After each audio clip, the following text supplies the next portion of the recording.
Do you ever feel like success is just out of your reach? Like you're doing all the right things, but something is still missing? What if everything came down to two key factors you might be overlooking? These two things could either be holding you back or launching you forward, and most people get at least one of these wrong.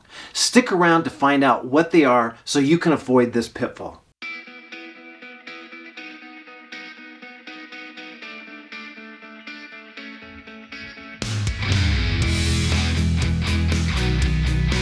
Imagine someone who knew everything about success, but never took a single step forward. Or, on the other hand, imagine someone who worked tirelessly and effortlessly, but kept hitting dead ends. Both of these people only have half of the success equation. You need both knowing and doing. The knowing is the wisdom and the doing is the action. When you put those together, that's where you have success. If this was like the stock market and you're looking at this, you see knowing on the left-hand side going up and down, and doing is at the bottom going left to right.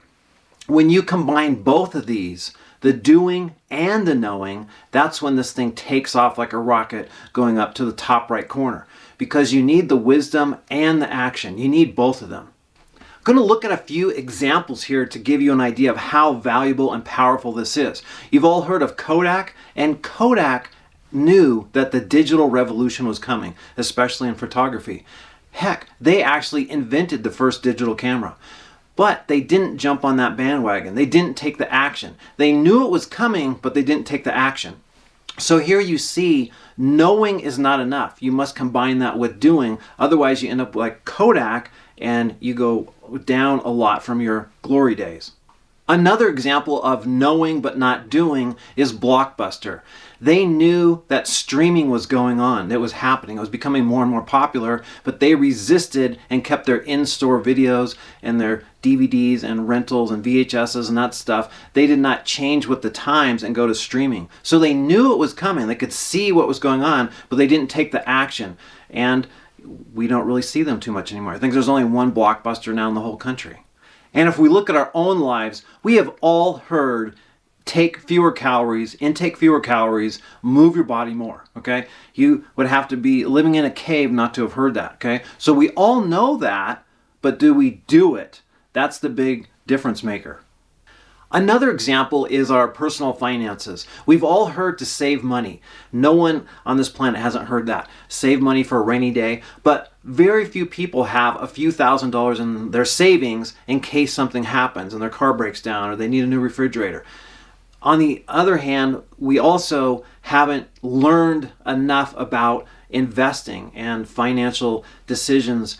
So we have a combination in here of not enough doing, we're not doing enough in terms of our savings, and we have a lack of knowing, a lack of knowledge on how to invest, how to set up investments, and that sort of thing. Fortunately, we have some great examples in history where people took the combination of knowing and doing and put them together to create some amazing things. First off, let's look at the Wright Brothers. They were studying aerodynamics and flight. How does it work? How do birds fly? How do other things? How could we get that lift? Then they didn't just take that and make it theory. They made lots of prototypes and different types of planes, and they kept experimenting and changing it. And then those two things together, the knowing and the doing, created the flying. The second and final example we're going to look at is Walt Disney. He took stories and fairy tales and that knowledge he had of that, and then he brought them to life by buying large plots of land, getting investors, persuading people this could work. So he took his knowing, his knowledge of fairy tales and stories, and then the action of bringing them to life and creating a theme park. There's usually a gap between the knowing and the doing. If you look at your own life, I know when I look at mine, there's things where I know what to do, but I don't do them. And then there's other things where I'm doing things, but do I really know the best way to do it? So there's this gap, and if you can bridge the gap by either increasing your knowledge and your wisdom or increasing your action and your activity. When you know more than you do, usually what happens here is you're becoming a perfectionist. You just keep refining it, going over and over on it again, and you become over-prepared. But the problem with this is you never feel that you're ready. I have to do a little bit more, a little bit more. I'm never really ready. And that's the problem with knowing too much but not doing anything, or doing too little. On the other hand, you could be doing too much, but you don't know what you're doing. And that's where you're going to make a lot of mistakes, a lot of wasted effort. So wisdom guides you and actions decide. So remember, you need both of those. You need wisdom to help guide you, and you need the action to make it happen. You might be wondering, how do these two interact and help each other? Well, first off, doing informs the knowing. When you do something, you're going to have some mistakes. You're going to learn some things.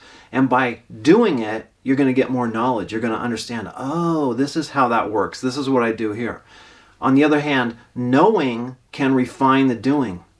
I know for myself, I've learned a lot about building and how to build.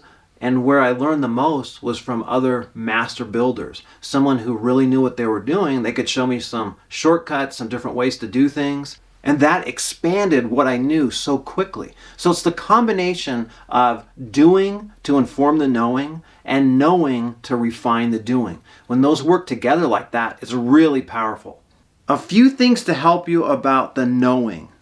Know your why, your purpose. This is going to keep you motivated and focused. Second, the fundamentals. Know the fundamentals. There's usually a half a dozen or so fundamentals. If you master those, you're going to be doing excellent. Third, there's obstacles and challenges. So be prepared and anticipate them so you don't get derailed. A few keys about the doing part. Start small if you need to, but take immediate, imperfect action. Immediate action is the key. Do not delay. Second, reflect and adjust. Make regular course corrections, and as you get better and better, your reflection and your course corrections are going to improve as well. Third, be consistent. Like the turtle and the hare story, slow and steady is the way to go. If you are consistently doing and it's guided by what you are knowing and your wisdom, you're going to be in great shape. When you get stuck and you're not making the significant progress that you want, ask yourself, do I need to know more? Or do I need to do more? Or a third question is, do I need to do a combination of both of them? This is a really simple concept, and some of you might think, oh, this is so easy, I get it. But do you actually apply it? Because knowledge without applying it is just like, you know it, so you know what I'm talking about in this video, but you're not doing it. So I really urge you to take this and really take it on and say like, okay, do I know this concept? Do I get it? Yeah, it's not that complicated. It's not that hard to figure out, right? But am I doing it? And am I doing things where I'm looking at what am I doing? What do I know? How can I improve my knowledge so when I do things, it's more effective, it's more efficient? I hope you take this to heart. I really encourage you to watch this video again if you need to, and make a commitment to yourself that I'm going to learn and I'm going to do. I'm going to put both of these together in action, and then my trajectory is like shooting off, and I'm going to be like a rocket star or a stock that I'm investing in. It's just going right up there the way I want it to go. I'm sure you got some value out of this video, so smash that subscribe button, hit like, send me a comment. I do read and respond to these. I'll see you in the next video. All the best to you.